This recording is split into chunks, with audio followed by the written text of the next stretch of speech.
Welcome to learn for success. तो कैसे हैं आप सब? आई होप आप सब स्वस्थ होंगे, मस्त होंगे और थोड़ा टाइम अपनी स्टडी को भी दे रहे होंगे।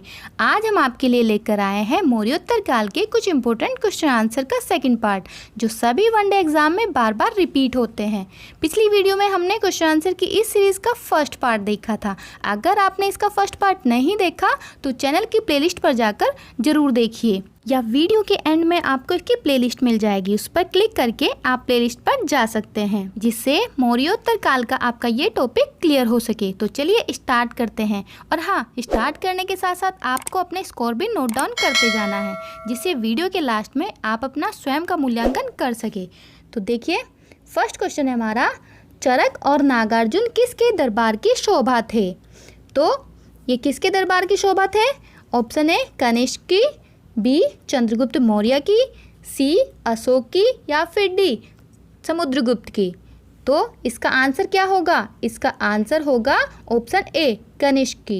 ये दोनों ही कनिष्क के दरबार की शोभा थे। कौन कौन? चरक और नागार्जुन। सेकंड देखिए, शक संवत का प्रारंभ किस सम्राट के शासनकाल में 78 ईस्वी में हुआ था? तो 78 ईस्वी से किसके शासनकाल था? उस टाइम पे किसका था? Option A Ashok, B Kanishk, C Harsh, या फिर डी समुद्रगुप्त का। तो उस टाइम पर किसका शासनकाल था? इसका आंसर होगा ऑप्शन बी कनिष्क का। ठीक है, नेक्स्ट क्वेश्चन देखिए, तक्षशिला विश्वविद्यालय स्थित था, कहाँ था ये स्थित? पाकिस्तान में, भारत में, बांग्लादेश में, या फिर बर्मा में? तो इसका आंसर क्या होगा? इसका आंसर होगा आपका ऑप्शन ए पाकिस्तान में। फोर्थ क्वेश्चन देखिए, प्राचीन काल में कलिंग का महान शासक कौन था? तो इसके ऑप्शन है, option A Ajatashatru, B Bindusar, C Kharavela, या फिर डी मयूर शर्मन। तो ये हमने आपको पिछली वीडियो में बहुत अच्छे से समझाया था, कलिंग का महान शासक कौन था। तो इसका आंसर होगा ऑप्शन सी खारवेल। आगे हमारा फिफ्थ क्वेश्चन है, कुषाण काल में सबसे अधिक विकास किस क्षेत्र में हुआ था? तो किस में हुआ था? धर्म के क्षेत्र में, कला के क्षेत्र में, साहित्य के क्षेत्र में, या फिर वास्तुकला के क्षेत्र में? तो इसका आंसर होगा आपका ऑप्शन डी वास्तुकला के क्षेत्र में। कुषाण काल में सबसे ज़्यादा विकास वास्तुकला के क्षेत्र में ही हुआ था। आगे देखिए, सिक्स क्वेश्चन है हमारा, सातवाहनों ने आरंभिक दिनों में अपना शासन कहाँ शुरू किया? तो कहाँ शुरू किया था? ऑप्शन ए महाराष्ट्र में, बी सौराष्ट्र में, सी प्रतिष्ठान में, या फिर डी आंध्र प्रदेश में? तो इसका आंसर क्या होगा? इसका आंसर होगा आपका ऑप्शन डी आंध्र प्रदेश में। आगे देखिए, सातवाहन राज्य की राजधानी कहाँ थी? तो इसकी राजधानी कहाँ थी? ऑप्शन ए औरंगाबाद में, ऑप्शन बी पैठन या प्रतिष्ठान, ऑप्शन सी मदुरा, या फिर ऑप्शन डी इनमें से कोई नहीं। तो ऑप्शन डी तो नहीं होगा इनमें से कोई नहीं, क्योंकि इन्हीं में से एक है। वो कौन सी है? तो इसका आंसर होगा ऑप्शन बी पैठन या प्रतिष्ठान। ठीक है, आगे देखिए, निम्नलिखित में से कौन सा अभिलेख कलिंग नरेश खारवेल से संबंधित है? तो ये खारवेल के बारे में जब हमने आपको समझाया था, उसमें बहुत अच्छे से बताया था। तो इसका ऑप्शन क्या होगा? हाथी गुम्फा, जूनागढ़, नानाघाट, या फिर नासिक? तो ये आप सबको पता ही होगा। इसका आंसर क्या है? इसका आंसर है ऑप्शन ए हाथी गुम्फा। 9th क्वेश्चन देखिए, किस सातवाहन नरेश ने गाथा सप्तशती नामक महत्वपूर्ण कृति की रचना की? तो इसकी रचना किसने की थी? Option A Gautamiputra Satakarni, option B Vashishthiputra Pulumavi, या फिर सी हाल, या फिर डी सिमुक? तो इसका आंसर क्या होगा? इसका आंसर होगा ऑप्शन सी हाल। हाल ने ही गाथा सप्तशती की रचना की थी। आगे देखिए, 10th क्वेश्चन है हमारा, सातवाहन शासकों की राजकीय भाषा थी। तो इसकी राजकीय भाषा क्या थी? पाली, प्राकृत, संस्कृत, या फिर इनमें से कोई नहीं? तो इसका आंसर क्या होगा? इसका आंसर होगा ऑप्शन बी प्राकृत। आगे देखिए, निम्नलिखित राजवंशों पर विचार कीजिए। नंबर 1 सातवाहन, 2 गुप्त, 3 शुंग, या फिर 4 चोल। इन राजवंशों का सही कालक्रम क्या है? तो आई होप ये तो आपको बहुत अच्छे से समझ में आ गया होगा, ये तो आपको पता ही होगा। तो इसके हमारे ऑप्शन है, देखिए, फर्स्ट है 1 2 3 4, मतलब क्रम वाइज। फिर ऑप्शन बी है 4 3 1 2, या फिर सी है 2 1 4 3 या फिर डी है 3 1 2 4।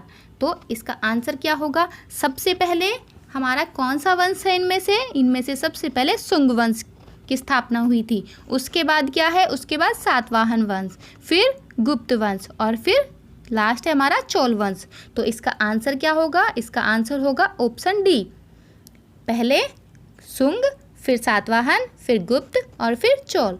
आगे देखिए, मौर्य साम्राज्य के ध्वंस के पश्चात कई आक्रमणों की श्रृंखला रही। भारत पर सबसे पहले आक्रमण निम्नलिखित में से किसने किया? तो किसने किया था? ऑप्शन है आपके, ऑप्शन ए बैक्ट्रियन या फिर ग्रीक, ठीक है, बी पार्थियन, सी शक या फिर डी कुषाण। तो सबसे पहला आक्रमण किसका था? तो सबसे पहले आक्रमण तो ग्रीक ने ही किया था ना, जिन्हें बैक्ट्रियन भी कहा जाता था। तो ऑप्शन ए ही होगा इसका आंसर, बैक्ट्रियन या फिर ग्रीक। आगे देखिए, विक्रम संवत कब से प्रारंभ हुआ? तो ये कब से प्रारंभ हुआ?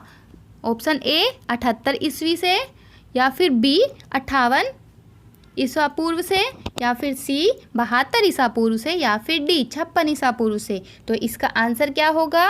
इसका आंसर होगा ऑप्शन बी 58 ईसा पूर्व से, ठीक है। ये ईस्वी से कितने 58 साल पहले शुरू हो गया था। आगे देखिए, मौर्यों के बाद दक्षिण भारत में सबसे प्रभावशाली राज्य था। तो ये किसका था? सातवाहन का, पल्लव का, चोल का या फिर चालुक्य का? तो सबसे प्रभावशाली राज्य किसका हुआ? सातवाहन का, ठीक है। तो इसका आंसर क्या होगा? सातवाहन। नेक्स्ट क्वेश्चन देखिए, बुद्ध की खड़ी प्रतिमा निम्न में से किस काल में बनाई गई? तो ये किस काल में बनाई गई थी? ऑप्शन ए गुप्त काल, बी कुषाण काल, सी मौर्य काल या फिर डी गुप्तोत्तर काल, ठीक है। तो इसका आंसर क्या होगा?